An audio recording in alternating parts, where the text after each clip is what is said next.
Shabbat Shalom, Israel. I hope everybody's having a blessed day. Today, we're going to get all the way in that truth. Man, the word says that not many entered into a Sabbath rest due to their unbelief. Today, man, I'm telling you, we got to humble our minds and be thankful for the mercy that's been shown on us because somebody didn't make it through this week. You know, every Shabbat, every Sabbath, I like to, wake up and before I do anything, just thank the Most High Yah. Thank him for doggone allowing me to open my eyes. Just imagine knowing that these days is numbered. And we don't know what time that death angel gonna come, but he was merciful on you and allow you to open your eyes. Man, I want you to think about, because we got to get in the right frame of mind for this one. People have been taught all kind of stuff in the world and in religion and all these denominations. But the word says, woe to the pastor that scatters my sheep. And then it says, I will appoint shepherds over them. So today I'm going to give you what you've been missing. Man, just thinking, being able to wake up in the morning and reach over and check your phone to see what time it is. That's a blessing. That's a blessing. Man, let me tell you something. Shout out to all the brothers in the chat, brothers and sisters in the chat. Man, I'll tell you, for many years, I've never had any physical limitations. Everything has worked. It has moved. But I wasn't using these legs to walk with the Most High Yah. I was using these legs to walk unrighteous. Today, maybe if you are coming out from the world, today I'm going to show you how to take your first steps righteously. Man, I tell you, I used to, on the Shabbat 3 years ago, man, I'm ripping and running all over the world. I didn't know no better. I'd be at Walmart right now. I'd be at Lowe's. I'd be at the mall. I had never been taught, according to his word, that somebody got, their judgment was death for picking up sticks on the Sabbath. What? Man, I want you to think, if you have a phone, you have internet, and you can tune in to this word, give all praise to the Most High Yah. Man, if you got a roof over your head, all praise to the Most High Yah. Man, we're coming out of the dead season in the winter. I don't care about if it's Gucci or Prada. Give praise to the Most High Yah that you got clothes on your back. If you went to bed last night and had some food in your belly, sitting there digesting, give praise to the Most High Yah. Being able to wiggle your toes, give praise to the Most High Yah. Man, let me tell you something. In these last days, people is going to be out here crazy. You're going to see less and less people with sound mind. But just think, just to be able to have the sound mind to receive the message. All praise to the Most High Yah. Man, today we're gonna get in that bag. And I ain't talking about money. I'm talking about faith. And today we're going to talk about what faith with works looks like while we discuss dating in Israel. Man, if you tuned into this message to hear some foolishness, if you tuned into this message and you got your face all twisted, do yourself the honor of removing yourself, because the world has been teaching stuff that ain't in the book. Man, I told you when I posted this on Facebook, I said, man, I can guarantee you, your pastor is not going to give you this on Sunday. Man, your pastor will stay in a certain part of the Bible because he lacks understanding that only makes up about 200 years worth of history. And then when people have questions, he'll try to answer it out of that. But the answer is in that 4,000 years worth of Hebraic Semitic history and culture. Man, and the word says, I speak to them that know the law. Man, if you are coming out from Christianity, a denomination, Catholicism, Judaism, Hinduism, Buddhism, it don't matter, whatever it is. Today, man, I want you to pull out a piece of paper and a pen, because some of the things that I'm going to say to you, you've never seen in the book. Nobody's navigated you through this and you haven't seen it. So write these book chapter and verses down, and then you go back and study them so you can have the revelation. The book says, I speak to them that know the law. Messiah said, man, I came only for the lost sheep of the house of Israel. Salvation to the Yahudim and then the Gentile. Let's set a foundation right here. Man, anybody that has kids and you believe, I want you to think about this. Imagine you've been raising your kids up a certain way. For most people, that is in a certain religion. But when we read the book, it's all about righteousness. There's very little about religion. And the word says, pure religion undefiled before Yah is to cover the widows and their orphans in their affliction and to keep oneself unspotted from the world.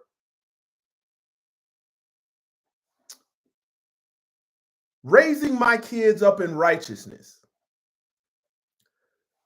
Being a father, being a mother, claiming to have wisdom. What good is it for you to raise your kids up in righteousness, especially for my fathers, and then you hand your daughter over to a plum fool because he got a good job, he got a good car, his parents wealthy? What does that have to do with anything? We ain't even got to the meat and the potatoes yet. We ain't even got to the pigmentation, because I'm going to debunk all that. Let me give you this. Ecclesiasticus, or the book of Sirach,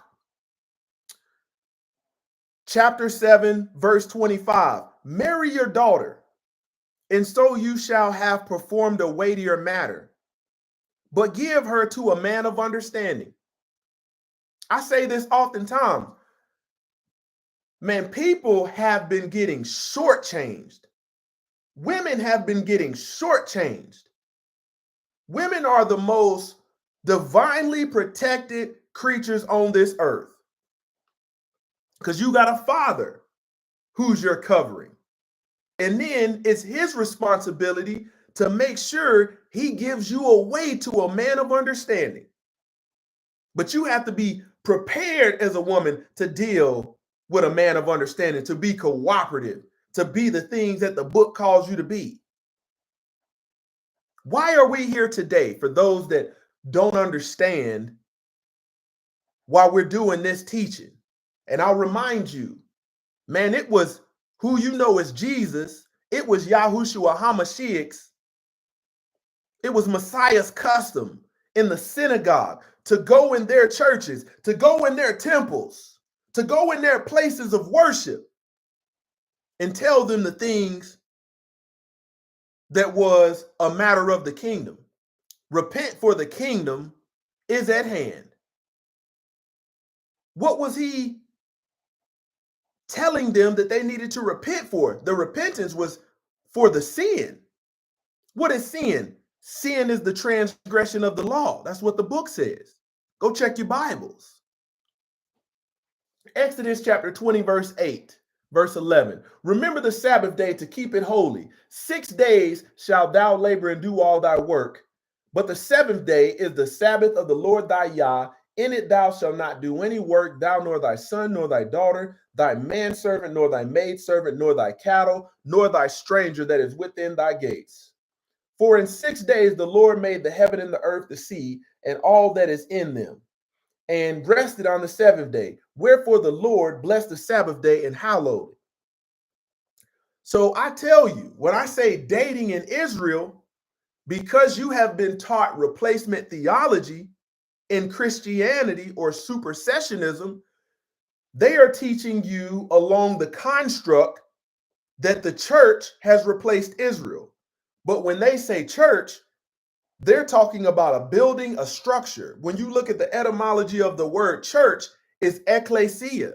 It's the assembly, the congregation, the assembly or congregation of Israelites. So when I say dating in Israel, I'm talking about the body of the righteous, of the set apart, of those that fear the Most High Yah and keep the commandments. That's what I'm talking about. I'm not talking. Let me tell you something. If Messiah would have came and I would have had faced judgment 5 years ago, it don't matter if I got Israelite, Hebraic, or Semitic lineage or bloodline. I come from that. It don't matter. I did not have salvation. Grew up in Christianity, grew up in religion, knew how to say all the religious stuff, but this doggone pigmentation wasn't gonna save me. So when I'm talking about the body, when I'm talking about Israel, I'm not talking about the people that dwell in Israel due to the Balfour Agreement. I'm not talking about them. No. I'm talking about those that are coming out from among them and being ye separate. I'm talking about those that want to keep his law, statutes, and his ways. The word says, they that say they know him and keep not his commandments is a liar. I was a liar. Could put on a good suit, though. We got doggone Easter coming up. In the world, you got folks that's been out here in all kind of sin. Will go out and shop for garments just to wear to one Easter service. Meanwhile, ain't done nothing in the book. The book say keep the Passover and Feast of Unleavened Bread. He give you a whole year to get right. And what do? They give you the little cup, little cracker, and they don't tell you that when you take that, man, you're entering into a contract. And if you're currently not living your life in a righteous manner, and you don't know what comes in that contract, they're not telling you you don't need to take that bread. You need to read below. Read 2 lines below that scripture that they use and see for yourself.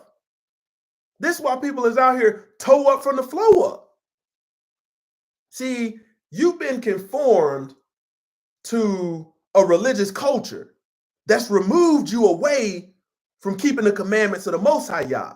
And that's why a lot of what I'm going to give you today might be foreign to you. When people talk about race, they talk about mixed couples, they talk about interracial dating. I want you to know that that terminology is not age old. That's just something to warp your mind and cause division.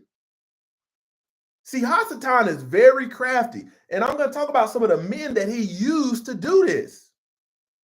Because all throughout the book, you're reading about nations. You're reading about nations. Man, when I was stationed in Germany, I didn't hear nobody talking about black and white. It was mind-blowing to me.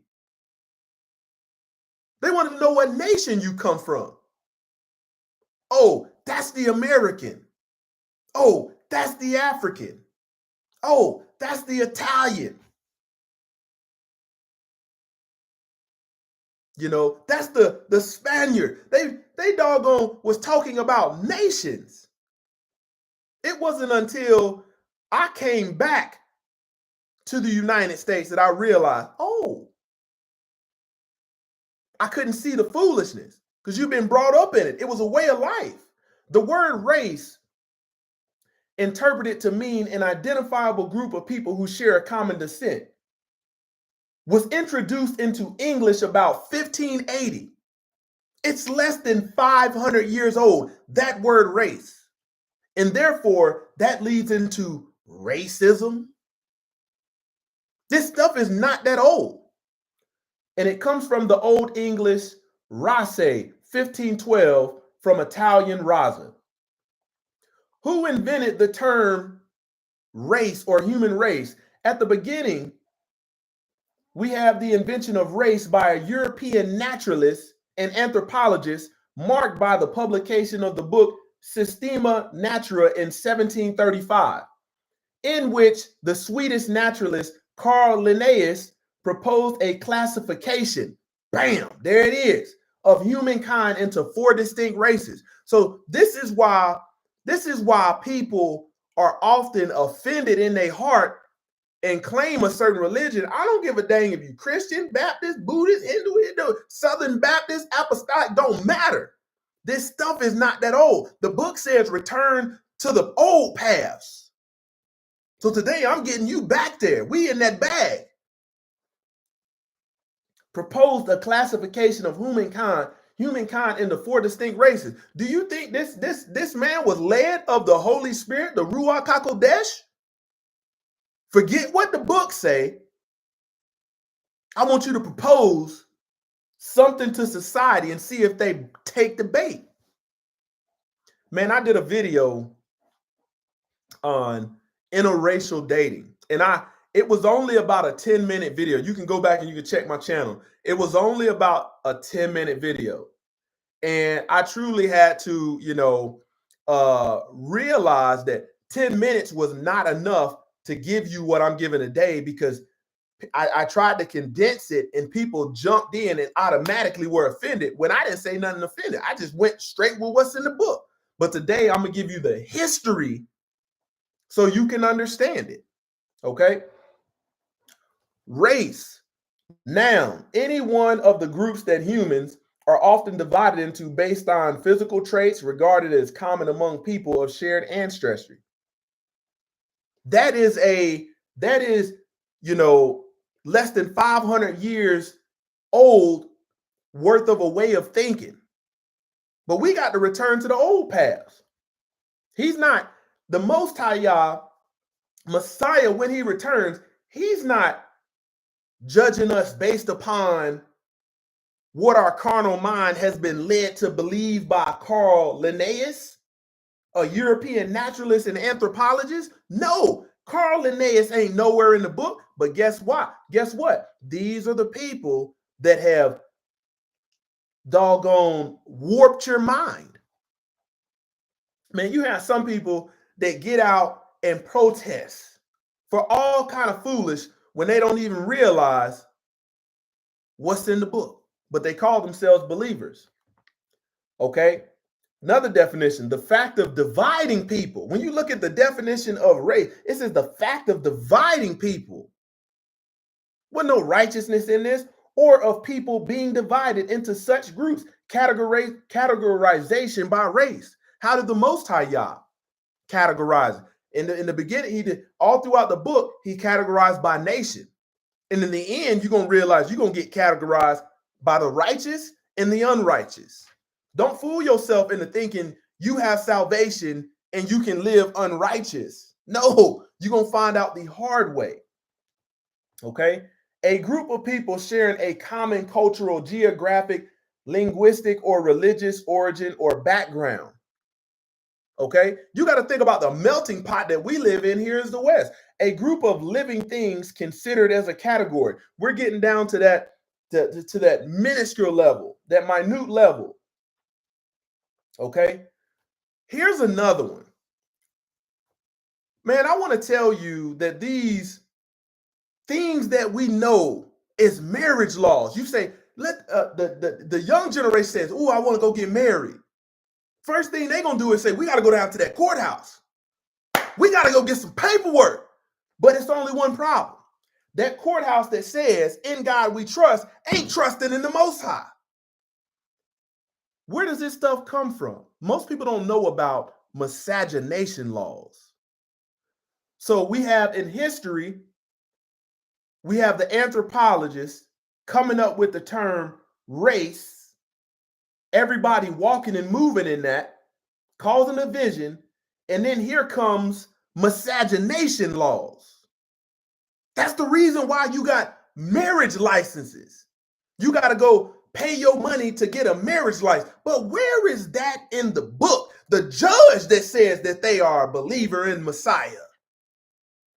I'm here today to show you people are not following Messiah. People are not following the will of the Most High, Yah. Their lips might say they follow him, but the word says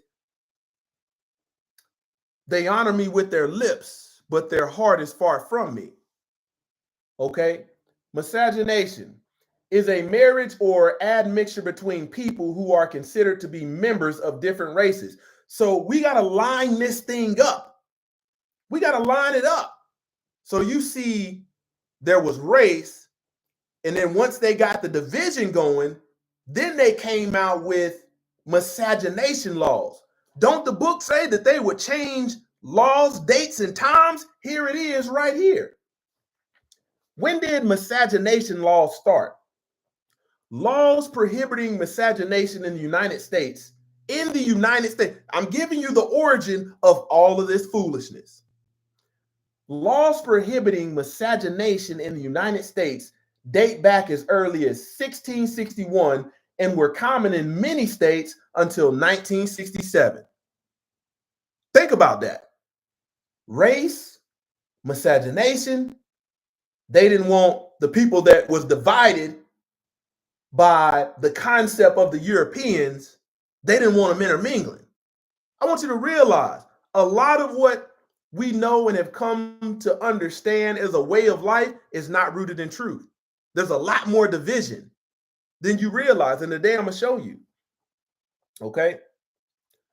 The first ever miscegenation law was passed by the Maryland General Assembly in 1691, criminalizing interracial marriage. So we're going to use some terminology that people use today. So if the black and the white married, they was criminalizing. You were looked at as a criminal. Ain't no what these heathens, they wasn't looking at commandment keeping. That's what I want you to get this out of the message. Man, I don't give a dang if you purple as Barney. I don't give a dang if you blue. I don't give a dang if you doggone tan. I don't give a if you green. Man, when it comes to my sons and my daughters, I want them choosing somebody that lives righteous. I'm not giving my daughter to no doggone heathen. I don't care if the skin look like mine. You still a heathen if you don't fear Yah and keep his commandments. It is about dating in Israel is about making sure the next generation, we're keeping our sons and daughters away from the unrighteous. It ain't got nothing to do with what they told you. Well, we're gonna take all of these people that's dark melanated and group them in. When they get to America, all of a sudden you black. Or if you come from Italy, you come from doggone Czechoslovakia, you come from Russia, we're just gonna categorize you as white. Ain't nowhere in here what the book said. I told you you're not gonna get this on Sunday. All praise to the Most High Yah. The importance of teachers. Man, kids love skipping steps. Some adults do too. Man, I'm gonna tell you the importance of teachers. Man, you might be able to get on Call of Duty and operate all them weapon systems and put together your weapon systems, but you really don't have any understanding of scope. You really don't have any understanding of what it takes to be able to get that point and to acquire a target. Today's target is truth. Okay? What is the purpose of a rifle scope? A rifle scope, also known as a telescopic sight, is a device that improves your sight and accuracy when shooting or hunting. Man, we're supposed to be seeking out the truth. It features magnifying lenses and an aiming instrument called a reticle that gives you an indication of where your shot will go. This is the importance of teachers. The words say, not many shall become teachers. So here's where it is. I will meet you where you are. This is why I do I go through the length of explaining certain things, because chances are you may have never picked up a rifle at all. You may look at them iron sights and not know what to do. So I have to meet you where you are, just like Messiah did. Okay, chances are you know how to use iron sights. So I'm not just saying come get saved and not teaching you how to walk. I'm saying, okay, you know how to use these iron sights, but let's get you to the next step. Let's get you to advanced optics. And only if you are led of the Ruach can you even receive these things that I'm talking about. So I can take you from looking at the iron sights and say, okay, you spot on with that. That was the milk. Now we're going to get into advanced optics of finding truth and discovering truth. And that's the meat. You have to be led into that. That's the importance of teachers. James chapter 3, verse 1. Not many of you should become teachers, my brothers, for you know that we who teach will be judged with greater strictness. Man, I guarantee you, if you're somebody that's still in world religion, I want you to evaluate. I want you to go, if you're going to these places, you go to Sunday morning, you go to Sunday night, you go to Wednesday night, you go to Bible study. I can guarantee your pastor won't hit that in the course of a year, let alone 5 years. Because the word says, I speak to them that know the law. Let's keep going. Luke chapter 6, verse 40. A disciple is not above his teacher, but everyone, when he is fully trained, will be like his teacher. Man, I want people in righteousness to be able to get this and then go forth. To be able to get this, and it's not about me. It's making sure the lost sheep get fed. The flock of the Most High, y'all, the sheep get fed. At the end of the day, I get fed. Man, if you didn't check out Israel, if you didn't check out the Sabbath Day Teaching from Straightway Ministries or Straightway Live on YouTube by Pastor Corey, man, you missing out. Woo, you missing out. Fire teaching. Fire teaching. Go over there and check that out. 2 Timothy chapter 3, verse 16. All scripture is breathed out by the Most High and profitable for teaching, for reproof, for correction, and for training in righteousness. Let me show you the little part. Let me show you this right here. I'm gonna show you what you've been getting. You have been letting people that don't have understanding scatter and warp your mind because they want to stay stuck right here. Look at this. Look at how narrow that is. That's only 200 years worth of history. And then learning how to walk righteous is all this right here. 4,000 years worth of history. Matthew chapter 28, verse 16 through 20. Now the 11 disciples went to Galilee to the mountain to which Yahushua had directed them. And when they saw him, they worshiped him, but some doubted. And Yahushua came and said to them, all authority in heaven and on earth has been given to me. Go therefore and make disciples of all nations, baptizing them in the name of the Father and of the Son and of the Holy Spirit, teaching them to observe all that I have commanded you. And behold, I am with you always to the end of age.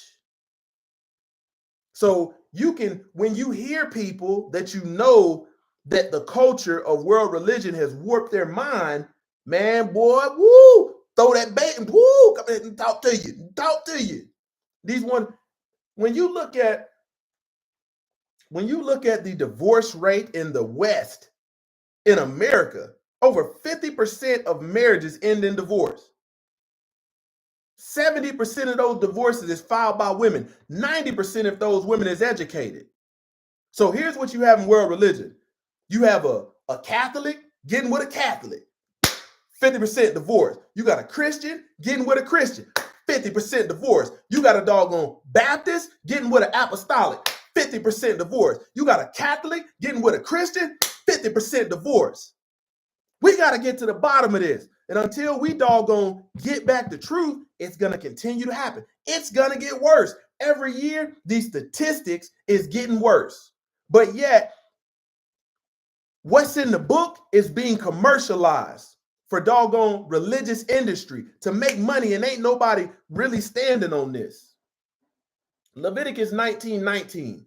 You shall keep my statutes, Thou shalt not let thy cattle gender with a diverse kind. So the Most High Yah even got mating instruction. He has instructions. Don't you take that doggone sheep and let them bump and grind with a donkey.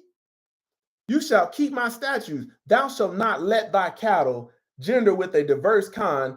Thou shalt not sow thy field with mingled seed, neither shall a garment mingled of linen of woolen come upon thee. But yet in your mind, you've been taught just go out there and find love. That's what you've been taught. And here's the thing.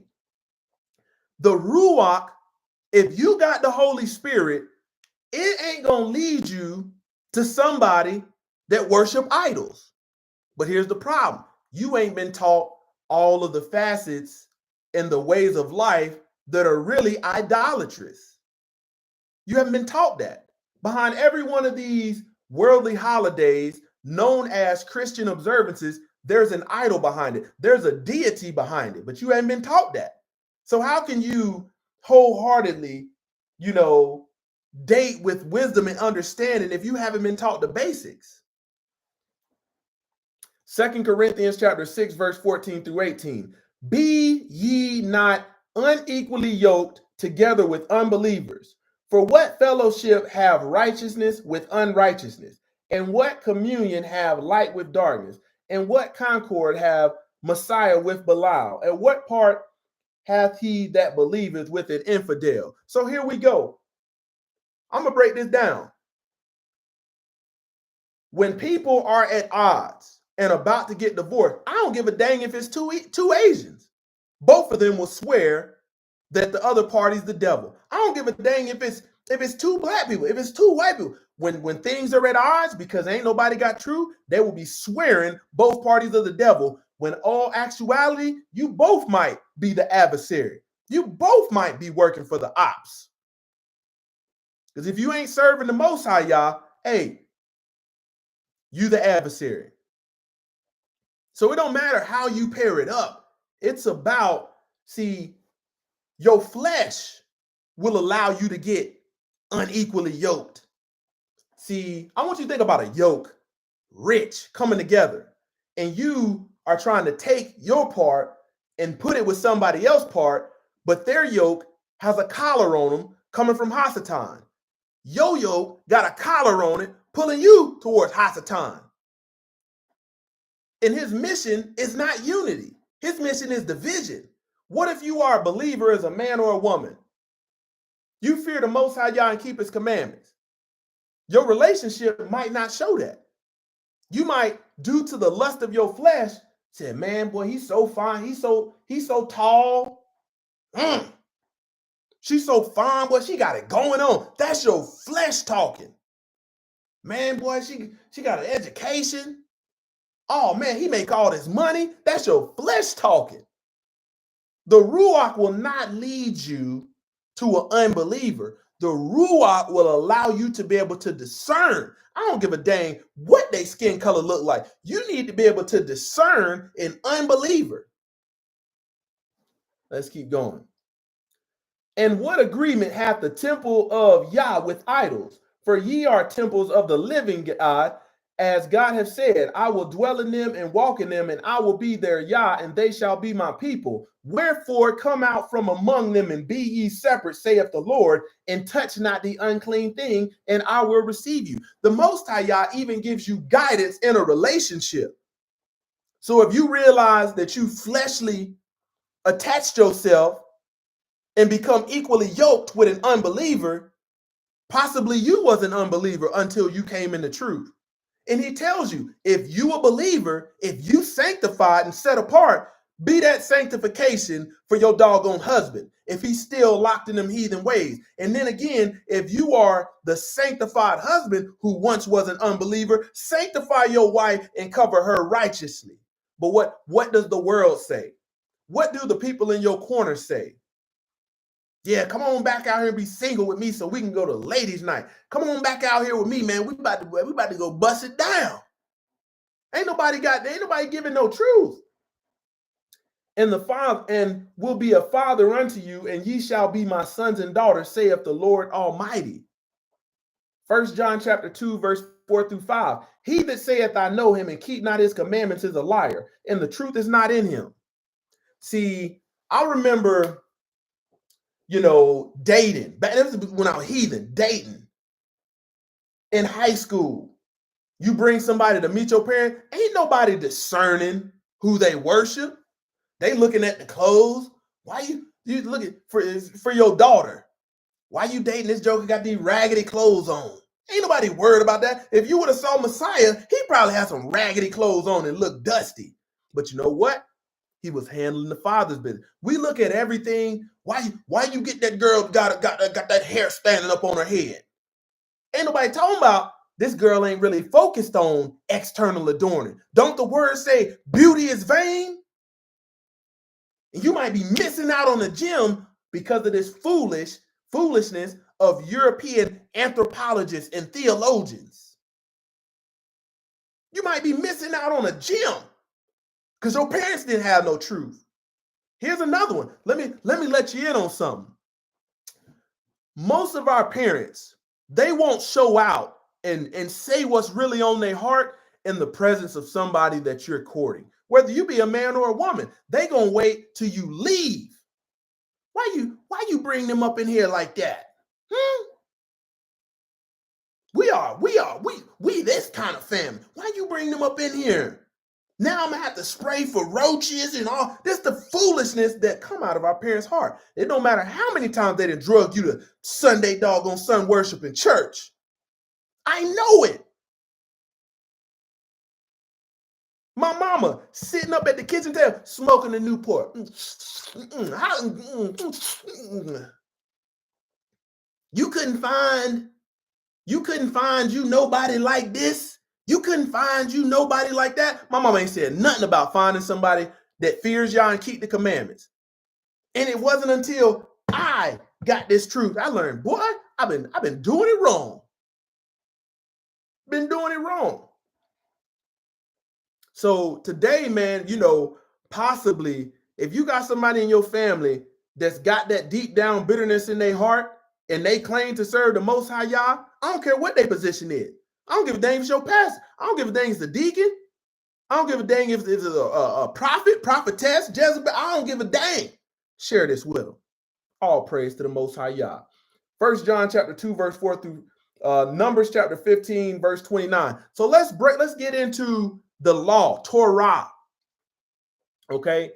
You shall have one law for him that sinneth through ignorance, both for him that is born among the children of Israel and for the stranger that sojourneth among them. So when you think about the body, when you think about Israel, the people, okay, if you have somebody that you've invited or somebody that's dwelling with you on your land, there's not a different set of instructions for them.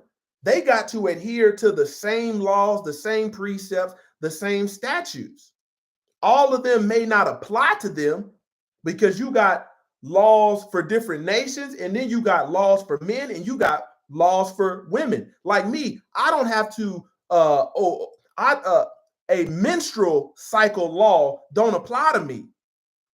But the ones talking about a man, just in general, oh yeah, them apply. So there's one law. Exodus chapter 12, verse 49. One law shall be to him that is homeborn and unto the stranger that sojourneth among you. So when you think about this, the Gentiles got grafted into the body. That body, Israel. Where you think Messiah come from? Messiah wasn't no Gentile. He wasn't this European man. The book says Messiah was from the tribe of Judah, or Yahudah if we get back to the Hebrew. Genesis chapter 24, verse 1 through 9. Now Abraham was old, well and advanced in years, and the Lord blessed Abraham in all things. And Abraham said to his servant, the oldest of his household, who had charge of all that he had, put your hand under my thigh, that I make you swear by the Lord thy Yah of heaven and the Yah of earth, that you will not take a wife for my son from the daughters of the Canaanites among whom I dwell. See, here's the problem. They got you focused on black, white and all of this mess. But we've gotten so far removed, they don't teach you to find your history. Everybody sitting in Sunday Sun worship is not a Gentile like they've been told. You might live your life like a Gentile, but this book is getting back to nations. When the last time back when you was out dating and mingling and in the bars and club, you say, oh, let me get by. There go a Cushite. There go a Canaanite woman. There go a Canaanite man. No. We haven't been brought up in righteousness. The servant said to him, perhaps the woman may not be willing to follow me to this land. Must I then take your son back to the land from which you came? Abraham said to him, see to it that you do not take my son back there. The Lord thy Yah of heaven, who took me from my father's house and from the land of my kindred, and who spoke to me and swore to me, to your offsprings, I will give this land. He will send his angel or messenger before you and shall take a wife for my son from there. But if the woman is not willing to follow you, then you will be free from this oath of mine. Only you must not take my son back there. So the servant put his hand under the thigh of Abraham, his master, and swore him concerning this matter. Verse 8, but if the woman is not willing to follow you. So here's what a lot of men don't realize.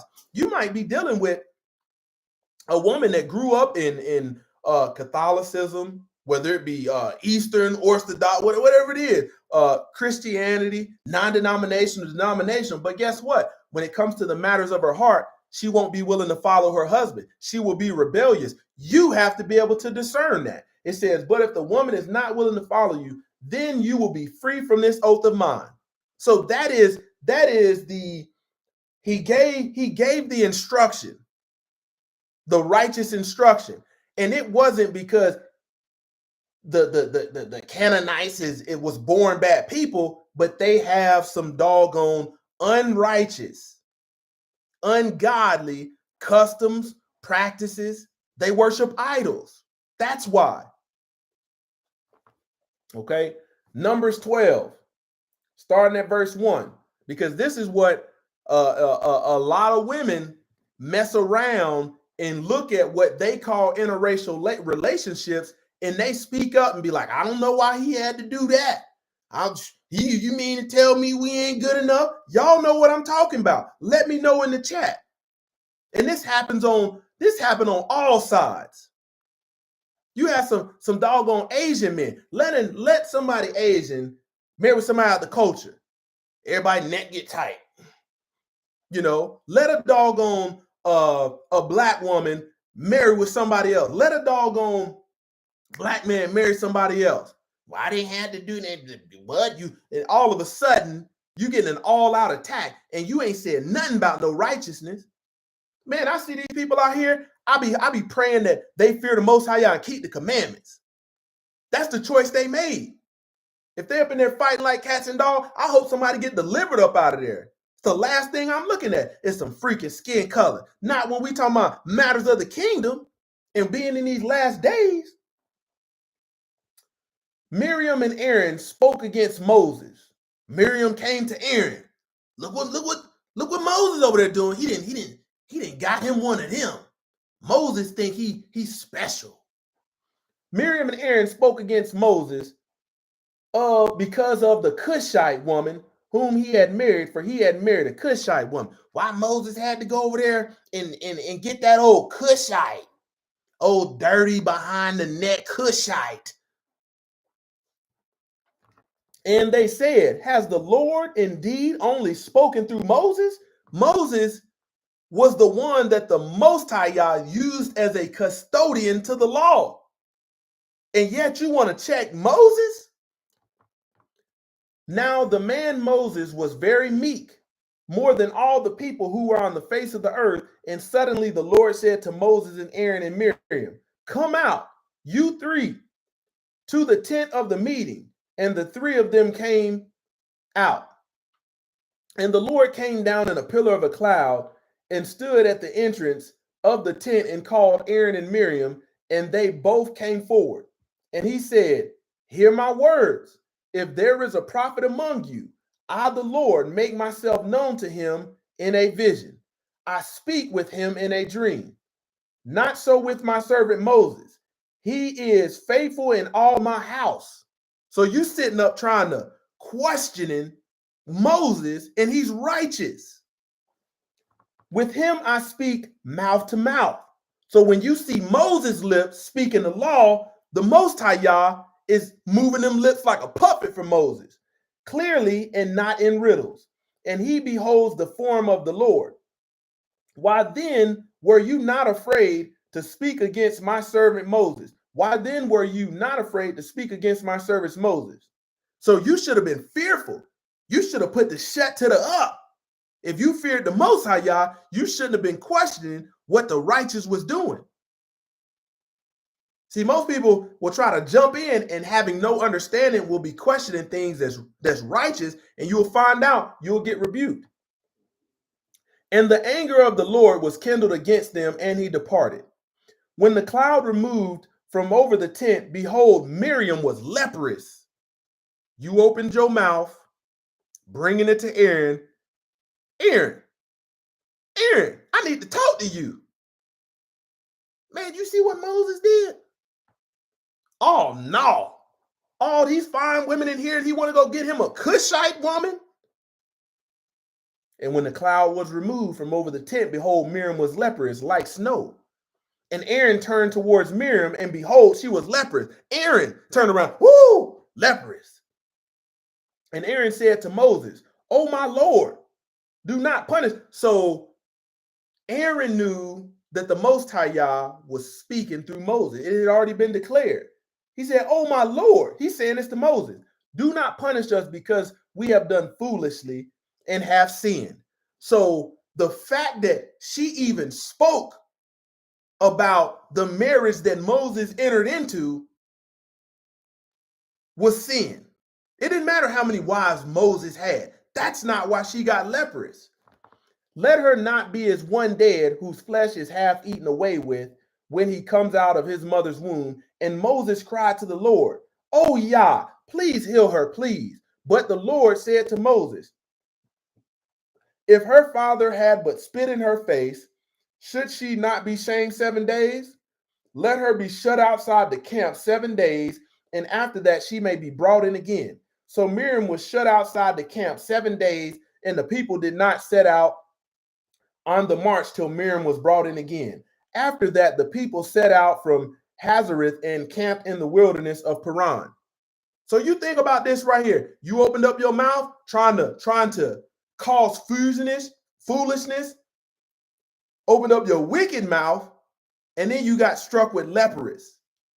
Let that be a humbling lesson for women out there that think that you can speak because you don't know that man standing with the Most High Yah. All you looking at is skin color. Had to go get that. I can't believe I divorced him and he went and got an old Cushite woman. This is what doggone Miriam did and got dealt with. Judges chapter 3, verse 5 through 8. So the people of Israel lived among the Canaanites, the Hittites, the Amorites, the Perizzites, the Hivites, and the Jebusites. When the last time you have seen one of them? You know, that brother over there, he's a Jebusite. He's an old Hittite.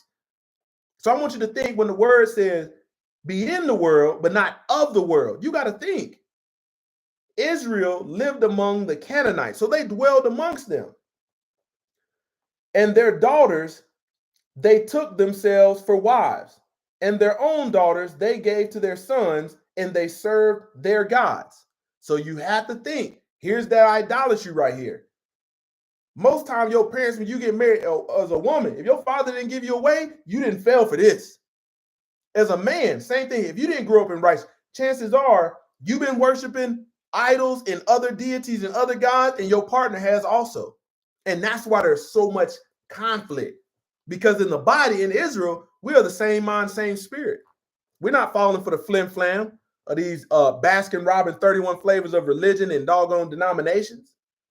And the people of Israel did what was evil in the sight of the Lord. They forgot the Lord their Yah and served the Baals and the Ashereth. Therefore the anger of the Lord was kindled against Israel, and he sold them into the hand of the Cushrim king of Mesopotamia, and the people of Israel served Cushan-Rephaim 8 years. Because they disobeyed the word of the Most High, Yah, man, he doggone put them into doggone slavery for 8 years, into indentured servitude. Okay, here's what this thing is all about. When you read this Bible, when you read this book, okay, it is monotheism. That means belief in the existence of one God. That's why I say the Most High.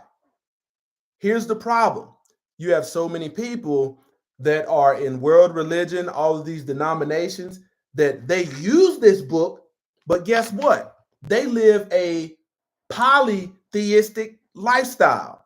The holidays you keep, when you keep these worldly holidays and reject keeping the feast days of the Most High Yah, I don't care whose church you go to, you're serving idols.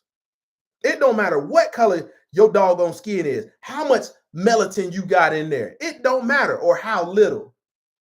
Polytheism, the belief in many gods. Go look behind the deity of doggone Valentine's Day. Go look behind the deity, the heathen deity behind Christmas. Go look up the deity behind New Year's. Go look up the deity of the brand people love called Nike. There's idolatry hidden in all of this. Michelin, you think Michelin tires is just some good tires? No, there's idolatry rooted in it. Some people say, I'll only get Michelin tires. Where do you think these names come from? They come from other deities, other idols. But the word says they don't have no power, but you give them power in your life. Okay? Here's another one. Certain cultures are matriarchal, certain cultures are patriarchal. If you are in the body and you say that you are following Messiah, you shouldn't be trying to run your house like a matriarch. This whole book, patriarchal. So as a woman or as a man, you should not let the doggone woman be the decision in all things. That's against the book. The book says woman will have no authority over man. See, here's the problem. You've been giving this religious lip service and you really don't understand because nobody's taught you. Nobody's nobody's put you on these iron sights and say, hey, line that up like that. And I want you to walk like this for a little bit. And then we're going to move you over here to advanced Isaac. Then we'll teach you laser to be able to get down to the truth. We wouldn't have so many. Here's the problem. Because we don't get the truth, here's why you have women out here that divorce their husband and say, he just wouldn't listen to me. He wouldn't do what I wanted him to do. What? Running your house like a matriarch. But that ain't in the book.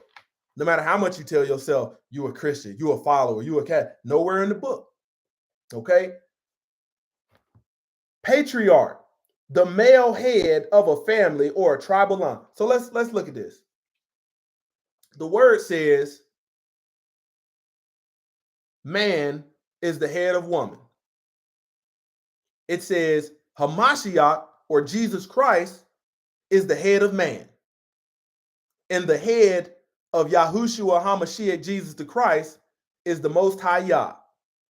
That's a patriarchal order. It didn't say the head was Mary. It didn't say the head was Jezebel.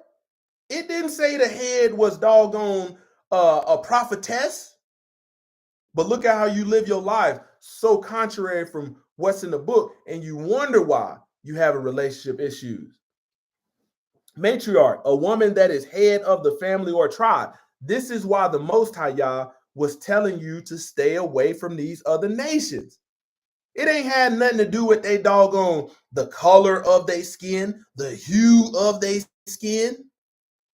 Didn't have nothing to do with it. It's Greek culture matriarchal. This is why a lot of what you have been taught in these Sunday sun worship churches, and there's a reason why I say that, because that is biblical. They were biblically worshiping the sun. In classical Greece, the social and political organizations were clearly patriarchal, But if we turn to the realm of mythology and religion, we can easily find many matriarchal traits. So here's the thing.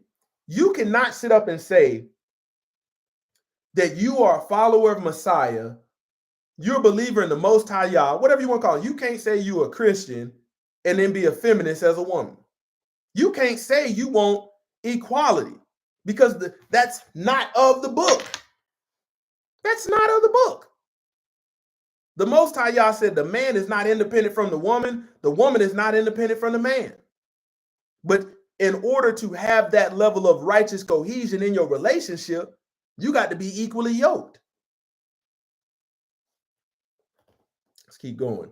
What are the disadvantages of matriarchy? The main disadvantage of matriarchy is that it is almost bound to create a patriarchy in the long run. Okay, U.S. Census Bureau. According to 72.2% of the U.S. population, fatherlessness is the most significant family or social problem facing America. Why? We have a culture that's focused on race, black and white, but yet you're sitting up here sending out baby shower invites and gender reveals, but you ain't talk about, hey, we need to have an Adam in this house. When you look at the word scientifically, Adam, everything breaks down when there is no Adam. That's the reason why the household breaks down when there ain't no doggone male influence in that house. I hit you from science and Bible for those that don't believe in the word. What percentage of the homes in the U.S. are fatherless? We look at a lot of this stuff with these kids out here. They're talking about I was born this way. You ain't even hit puberty yet, but yet you sitting up here saying I'm this kind of way. Why you think that these kids ain't coming from no doggone righteous two-parent households? According to the data from 2022, there are approximately 18.3 million children across America who live without a father in their home. But even you talking about when you talk about young boys, these boys gonna have some sugar in their tank. Them sweet and low. These daughters that's raised in these homes, they're not gonna be raised to be cooperative, to be submissive. It don't matter how much mama take them to church. Who raised you? What country has the highest fatherless rate? It don't mean that you don't have a biological father. This is just showing you that the system is in place that says, okay, since you ain't got no man in the house, we're going to give you another option. The system is going to give you this option. And a woman can choose, okay, let me keep my husband. He might not be right, but no matter what color he is, let me keep him in this house because all things fall apart without an Adam. Or some say, you know what? Let me choose this support from the system. Why you think they come doing these inspections to make sure you ain't got no man in the house? What country has the highest fatherless rate? The United States. The United States has been the focal point for research on fatherless due to its high divorce rates. We talked about that. And prevalence of single-parent households. According to the data of the U.S. Census Bureau, approximately 19.7 million or 27.4% lived in father-absent homes in 2020. Now think about what your faith would look like if the Most High Yah were not a part of it. Chances are that after today, you might realize that you are not in faith, but in what is called mental assent. If you're sitting up as a man, because you got men out here that support matriarch. When you look at Catholicism, that's based upon a matriarchal understanding. So you have men out here that are in support of it. I want you to think about if we remove the father, the masculine, out of your belief, what kind of salvation would you have? You wouldn't have no damn salvation. Most people don't realize. I'm going to tell you this. You probably have about 99, and I'm just giving rough, 95 to 99% of people that call themselves believers are really in what is called mental assent.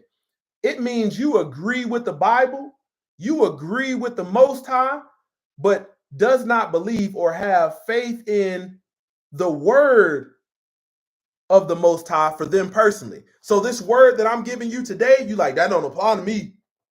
Oh, we ain't got to do. You stand on the defensive side instead of moving forward in his kingdom righteously in an offensive mode. You read stuff out the book. Now, if it's talking about husbands, deal with your wives in an understanding way. No, he ain't talking to me. Wives, submit to your husband. He ain't talking about me. This is the essence of what I'm getting at today.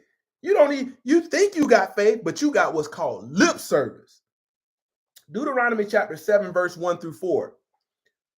When the Lord your God brings you in the land that you are entering to take possession of it and clears away many nations before you, the Hittites, the Girgashites, the Amorites, the Canaanites, the Perizzites, the Hivites, and the Jebusites, 7 nations more numerous and more mighty than you. And when the Lord your God gives you them over to you and you defeat them, then you must devote them to complete destruction. Okay? You shall make no covenant with them and show no mercy to them. Think about this. I want you to look at a lot of this stuff that happens. Think about Johnny Depp and his wife. Think about Jonathan Majors and that girl that had him running down the street. Them look like righteous people to you? Different doggone skin complexion, but foolishness was found in their doggone relationship. So he's telling you not to make no doggone contract with people that's unrighteous. They don't live their life according to the same standard. Okay? You shall not intermarry with them, giving your daughters to their sons or taking their daughters for your son. This is why I say dating in Israel. Because we got a standard. I'm not talking about the land over there now that the Europeans like Kim Kardashian, they're coming from. That's due to the Balfour Agreement. For they would turn away your sons from following me to serve other gods. Then the anger of the Lord will be kindled against you, and he would destroy you quickly. It ain't had the Most High Yah ain't said nothing about your doggone skin color when it comes to giving you this law. He want to make sure you don't hit yourself to somebody that's doing witchcraft over you, somebody that's praying to idols, and you wondering why y'all having arguments, wondering why y'all don't have no peace. This is what it's about. Deuteronomy chapter 32, verse 7 through 9. Remember the days of old. Consider the years of many generations. But hold on. But Joe Pass, he got you looking at just this right here. Remember the days of old. This is only 200 years old, and it ain't that old. But he don't want to teach you nothing from first 5 books or the rest of it. He don't teach you nothing from the Apocryphers. Consider the years of many generations. Man, when we look at Genesis right there, that's a whole heap of time. Ask your father, and he will show you. Your elders, and they will tell you. When the Most High gave the nations their inheritance, when he divided mankind, he fixed the borders of the people according to the number of the sons. So these borders that are in place when he's telling you not to go over, it's so you don't mess around and lose your inheritance. Okay, I want you to think about this. We got a family business. All the family, your aunties, your cousins, the neighbors, they've been all raised up learning how to work this business. So you got, when the word says you got strangers that sojourn amongst you that have been keeping these same laws, statutes, and precepts, and it's time to pass this inheritance down. Here you are going out hitching yourself to somebody, and because of who they serve and what they worship, they will try to destroy the heritage. This is why the Most High Yah gave you these instructions. He fixed the border of the people according to the number of the sons of Yah. But the Lord's portion is his people. Jacob has his allotted heritage. Ezra chapter 9 through 12. And now, O our Yah, what shall we say after this? For we have forsaken your commandments, which you commanded by your servants, the prophets, saying, the land that you are entering to take possession of it is a land impure with impurity of the people of its lands. with their abominations, that they have filled it from the end to end with their uncleanliness. This is what it's about. Therefore, do not give your daughters to their sons, neither take your daughters for your sons, and never seek their peace or prosperity, that you may be strong and eat the good of the land and leave it for an inheritance to your children forever. Don't give your daughter away to no doggone man, just a young boy, because his family come from money and you broke. Men out here, teach your doggone sons out here. Don't be hitching to them jokers to some sexy red. Look, I'm telling you, you're gonna get sexy burning in, no matter what color you are. Let's keep going. Deuteronomy chapter 21, verse 10 through 17. When you go to war, Messiah came to bring a sword. He didn't come to bring peace. That's what the word says. When you go out to war against your enemies, and the Lord your Yah gives them into your hand, and you take them captive, and you see among the captives a beautiful woman, and you desire to take her to be your wife. So we talking about the spoils of war. And you bring her home to your house, she shall shave her head and pare her nails, and she shall take off the clothes in which she was captured, and she shall remain in your house and lament her father and mother a full month. After that, you may go into her. That's talking about sex. Go into her and be her husband, and she shall be your wife. So it's telling you, okay, you going into war and you take the spoils of war. It's telling you a process. She has to doggone deny the culture and the nation she come from and be willing to do that. Imagine if you took a woman from another country and they doing all this polytheism and idolatry, and you've captured her. She get to live, but in order for you to take her as a husband, she got to shave your hair. I ain't cutting my hair. I ain't doing that. Don't take her to be your wife then. She's showing you she don't have no obedience to you or the Most High. She gonna doggone put a dagger in your heart. But if you no longer delight in her, you shall let her go where she wants. But you shall not sell her for money, nor shall you treat her as a slave, since you have humiliated her. So it's telling you righteously what to doggone do. You if she get over there and you realize, man, you didn't went up inside of her for your pleasure, for your glory, and then you realize, man, she ain't no doggone good. It's telling you how to go about this. But that's specifically for a woman that was captured during war, and that's the spoils of war. Okay? If a man has two wives, here's where people hate the word of the Most High Yah. If a man has two wives, the one loved and the other unloved, and both the loved and the unloved have borne him children, and if the firstborn son belongs to the unloved, then on the day when he assigns his possession as an inheritance, see, this is the thing. We don't be focused on leaving no inheritance. We be focused on, let me get some rims on the car. Let me go get that F-150. We be focused on using all the resources, and we don't be focused on no inheritance. Then on the day when he assigns his possession as an inheritance to his sons, he may not treat the son of the love as the firstborn in preference to the son of the unloved who is firstborn, but he shall acknowledge the firstborn, the son of the unloved, by giving him a double portion of all that he has, for he is the first fruit. That's the first fruits out of them nuts. For he is the first fruits of his strength, testes. The right of his firstborn is his. So here it is, the Most High Yah giving clear instruction. He's not telling you how, if you got two wives, you could have one that was doggone the spoils of war and you took her as a wife. But if you love one more than the other, you should love them equally. But if you do love one more than the other, it's giving you, when you have children to make, who the inherit, who gets the double portion.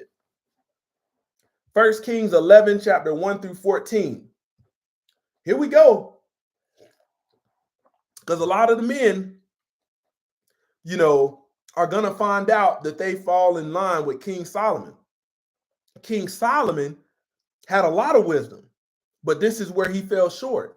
King Solomon loved many foreign women. I want you to realize the Most High Yah is not rebuking Solomon for having multiple wives. He's not.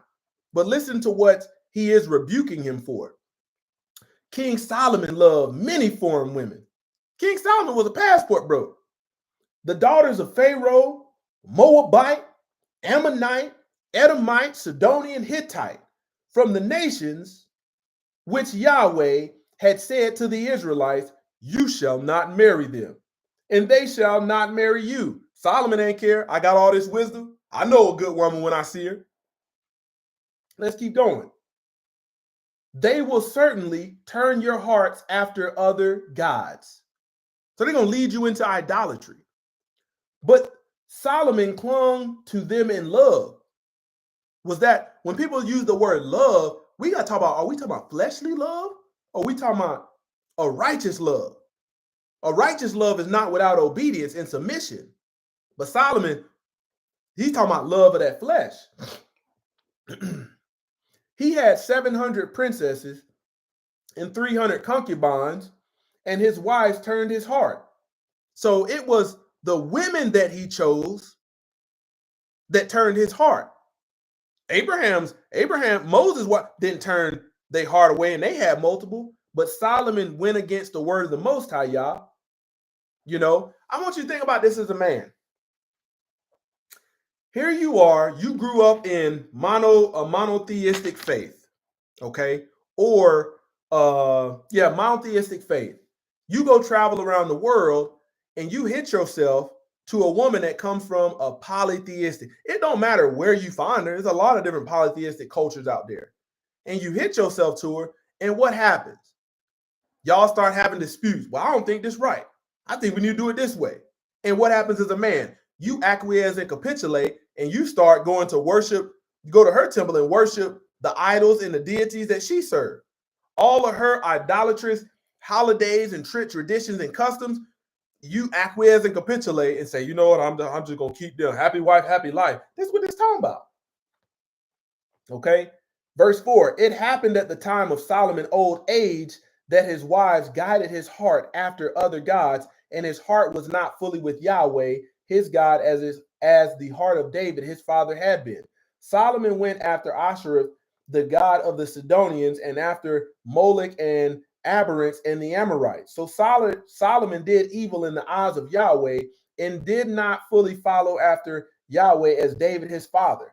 At this time, Solomon built a high place for Shemos, the abomination of Moab on the mountain, which faces Jerusalem, and for Molech, the abomination of the Amorite. So Solomon was going, so when the word says, don't make no graven images, no molten images, no wooden images, that's what Solomon was going to do.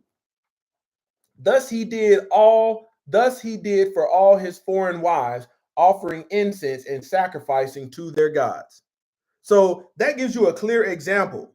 If you think you can halfway submit to the Most High Yah, there will be a rebuke at Judgment Day if you don't get right. David followed in righteous. Solomon did not. He didn't follow in the footsteps. He started looking. He said, boy, I ain't never seen none. I ain't never seen none like this. You don't know damn none like this. These jokers over here is right. Solomon was looking at that hair. Solomon looking at them nails. Man, when you look at Egyptian culture, a lot of what you see, the young men wearing these little cross earrings, that's Egyptian culture. Men wearing earrings, all these nose rings, these long nails, that comes from Egyptian culture. But you have to have studied to see what Egyptian culture looks like, and then you'll realize it's vastly different from Hebraic culture that's in the Bible. Okay? But yeah, Solomon was getting down. Solomon had all them stamps in his passport. He was bringing back a woman from all these nations, and the Most High Yah told him not to. All right. Verse 9. Yahweh was angry with Solomon, for he had turned his heart from Yahweh, the God of Israel, who had appeared to him twice. And he had commanded him concerning this matter not to go after other gods, but he did not keep that which Yah commanded. So Yahweh said to Solomon, look here, Solomon, who I've given all this wisdom to, because this was with you, and you did not keep my covenant and my ordinances, which I commanded you, I will certainly tear the kingdom from you, and I will give it to your servant. However, I will not do it in your days for the sake of David your father. Okay? From the hand of your son, I will tear it away. So your son, because of this foolishness you did, thinking you had some doggone understanding, when your son is in rule of this, I'm going to strip it away from it, and he ain't going to know why. Yet all of the kingdom I will not tear away. I will give one tribe to your son for the sake of my servant David. So I ain't going to strip him down, butt, booty, ball, naked. I'm going to give him one tribe. Okay? And for the sake of Jerusalem, which I have chosen. Then Yahweh raised an adversary against Solomon, Haddai and the Edomite, from the descendants of the king Edom.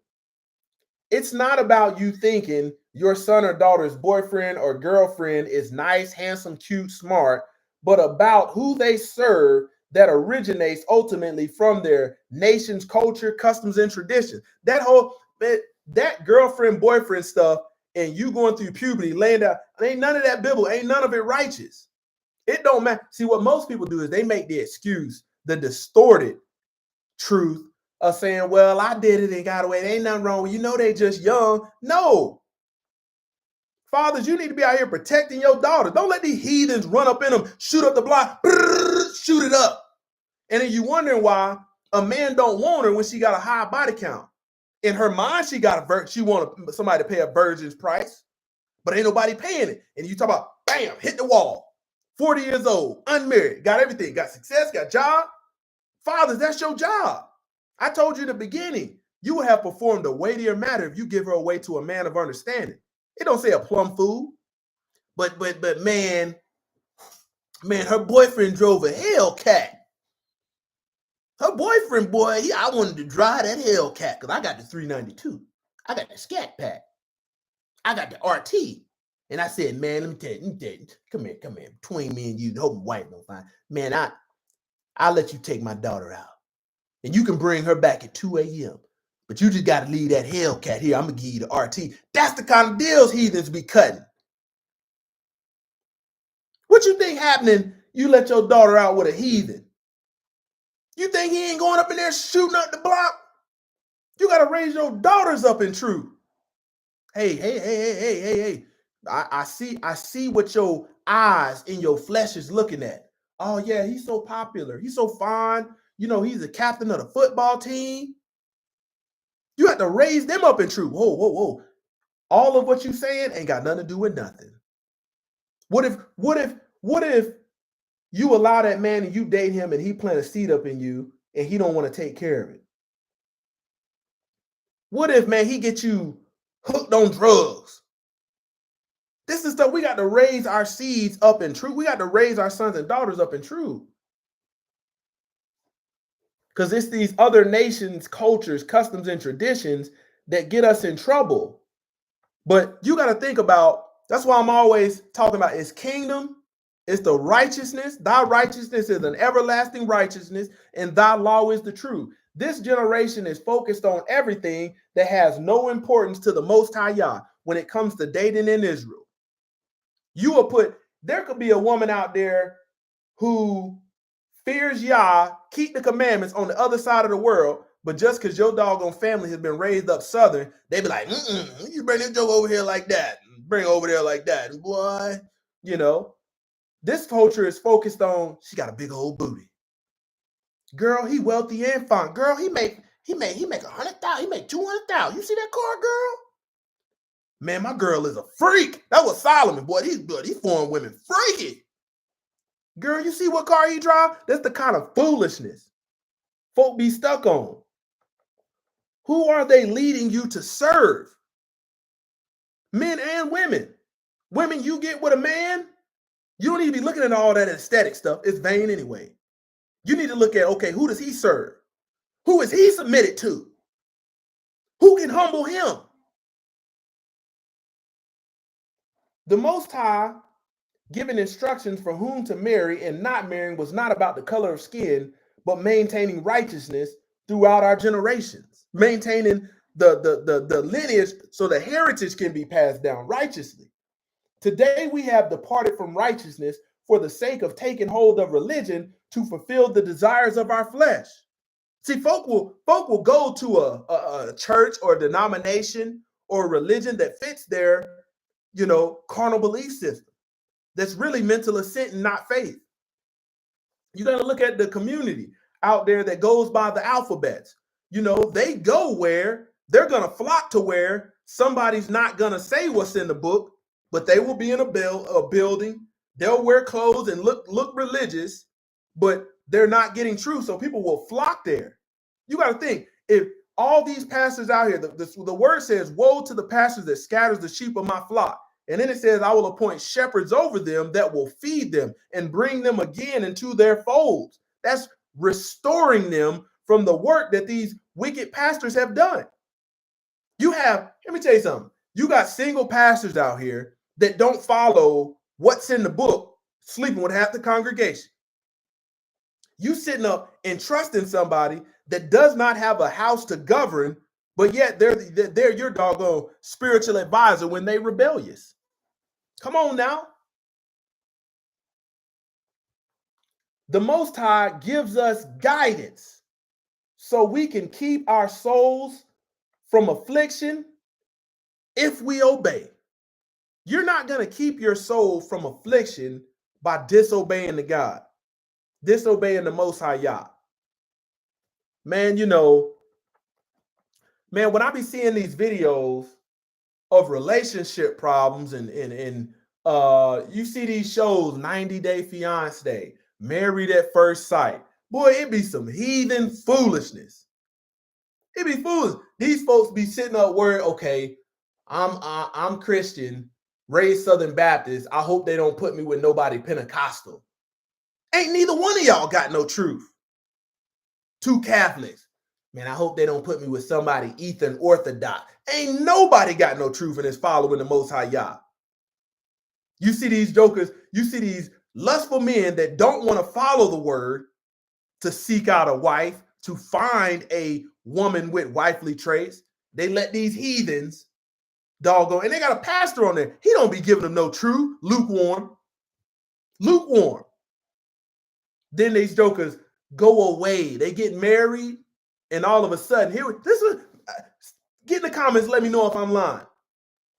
You have these women that been in the world, these men that been in the world, and think they just finna be blessed by just disobeying, no matter what religion they come from. So we have the marriage license, unbiblical. They had to get that. They signed them into that. The pastor up there and marry them, doing all that. And then they get to the night that they got married, and then the woman got her legs locked. How you think that's going to end? She going to have them legs locked 10 years from now. You didn't let every other Tom, Dick, Joe, Tyrone, and Harry skeet up the block, 30-round clip, 5.56, 7.62 up in that block. And all of a sudden, when it's time to get married, you got some doggone rebellion in your heart you got to deal with. That's why I said dating in Israel looks different. That pastor he ain't brought it to the man, hey, he'll sit up there and marry two people because he's getting paid of two different faiths. They got different minds. He know they unequally yoked. He don't care. Court got to get paid, processing fee for the marriage license. They gonna get paid when you don't gonna get divorced. He gonna get paid. He gonna get paid. We got to get back to truth, man, in these last days.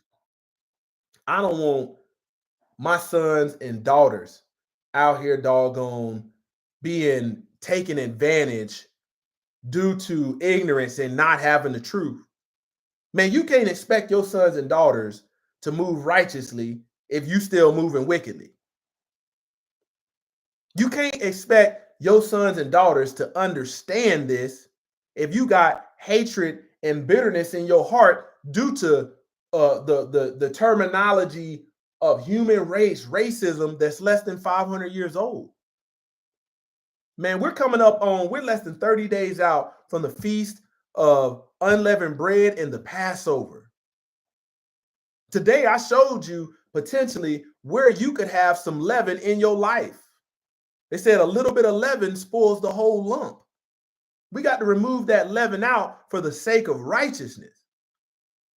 Man, I want you to think about some of this stuff. If it's your first time tuning in that I've said today, and you're hearing this, or you grew up in people that look religious but wasn't righteous, when we look at the word, man, you have to pray and seek the Most High Yah's face so you can have deliverance out of this stuff, because you have some residual evidence on it.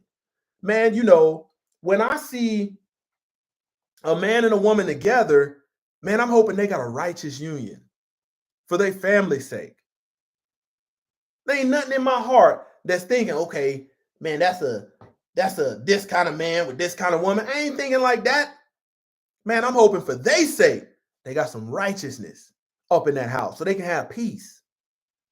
So that man and woman can both get some sleep. So them kids is not raised to be heathens, lawless. That's what I say, heathens. I'm not talking about no particular group of people. I'm talking about, I don't want them raised in iniquity. That's what I'm thinking. But yet we have more bitterness and hatred in our heart instead of realizing that there's going to be a mixed multitude in Israel. But to Israel, the one who's homeborn and the stranger that sojourns amongst us, is one law, one statute.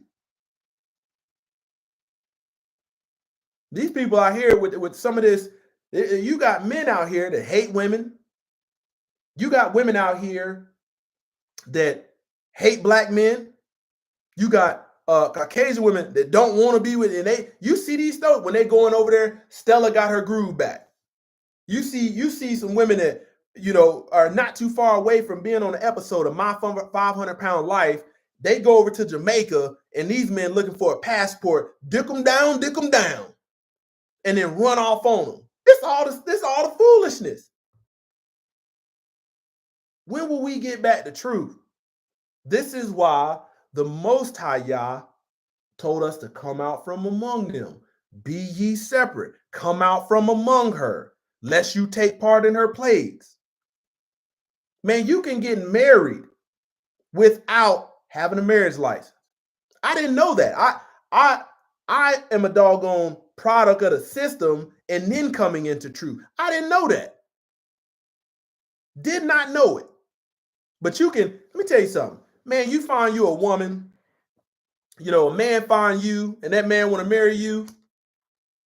Man, you don't need to be worried. I told my wife the other day, I said, man, in the beginning, we was asking each other all kind of foolishness. What's your favorite movie? What's your favorite kind of food? But when them arguments is going on at 3 a.m. in the middle of the night, you ain't worried about nobody's favorite color. Nobody doggone favorite movie. That ain't what you're arguing about. And typically, somebody ain't got no truth. So yeah, if you're going to make you a contract, okay, you got a bank, okay, you doggone you type in Google, role of a husband. It'll take you will see some say open Bible. Pull that up for the man, for the woman, roles of a wife, and it's going to give you everything in there that a wife is supposed to do. It's going to give you the order of the house, what the man supposed to be doing, what the woman supposed to be doing. You put that on a Word document, go get your elders. Go get the people at church and say, how come you ain't getting married in our church? Put that on a Word document. And then doggone, hey, you say you serve the Most High Yah, I say I serve the Most High Yah. And hopefully we prove both that we do serve him. These people is finding out that people ain't who they say they are. You take that document to the bank, get that thing notarized, there you go right there. You go up inside of her, you let that man go up in you, y'all good as married. All praise to the Most High Yah. And guess what? You ain't got to worry about the third party wicked beast system that say they trust in God, but yet the laws that they use, you can't find none of them in the book. Don't the word say we are to obey Yah rather than man? Come on now. I hope you didn't come looking for foolishness. Because this ain't it. This ain't it. We in the last days, man. We have to make sure our minds is right. Making sure we're cleansing our lives, removing all of that mumbo jumbo we've been raised up in, and get back to the truth. Man, I want to thank you for tuning in to another episode. Got Brother Nathaniel Nelson, Maurice Delva, McCoy White, Let's see who else we got in here. Noah Joshua. Hey, I appreciate you, brothers, for tuning in. Do me a solid and share this. Share this so somebody else can eat from it. You know, when you think about this on this YouTube algorithm, you got people out here that's got 1 million followers and ain't nobody getting no truth. You getting lukewarm messages and the word says you're going to be spit out. The Most High Yah going to spit you out of his mouth because you're not hot nor cold. I just be hoping these messages, no matter how much time the Most High Yah has to use to deliver it to me throughout the week, I just hope it could hit one person. I just hope it can strengthen those that's already in Israel, following the ways of the Most High Yah, his laws, statutes, and commandments. That's all I be hoping for. Because I be thinking about Messiah only had 12. He wasn't trying. He tells you everybody is not going to make it. Everybody is not going to make it. Hey, I appreciate it. Nathaniel Nelson said, we needed this message, Justin. Justin's my first name. So, man, there's no way. I tell you, when I came out of Christianity, before I came out, there was an opportunity, and the pastor said, does anybody in here have it in their heart to want to be a pastor? Everybody came up to the altar, the people that wanted to, men and women. He didn't give them no guidance on what the qualifications was or any of that. You know, people will mistake that I move in the authority of a pastor, but I'm nothing more than a shepherd. That's it. That's it. I could do without all the titles. You could say teacher, shepherd. I'm a shepherd over my household. If it's a wolf outside that front door, hey, that wolf gonna get towed up. That's it. These people, but I look at the people that go forth without the anointing of the Most High Yah, and they stay stuck in lukewarm, gummy bear messages. So here I am, man, just playing my position, trying to feed the flock of the Most High Yah, knowing that in the end, you know, I'll be judged with a stricter, you know, he's going to have a firmer hand on me. But, man, I appreciate you guys for tuning in. All praise to the Most High Yah for getting us this far, because he didn't have to do it. He did not have to do it. Tell you, based upon the life that I was living, woo, he could have took me out a long time ago. But he knew he had a purpose, and I'm glad I was able to get in line with it. Man, I hope you guys can continue on in this day of rest. You know, eat some good food, you know, good clean food, and then start your day off tomorrow and getting back to work. All praise to the Most High Yah. Glory to the Most High Yah. The day of judgment is near. Repent for your sins. The King is coming. Go in peace. Go in love. Shabbat shalom. Close to the Yah Ministries. Kicking that thing gun barrels straight.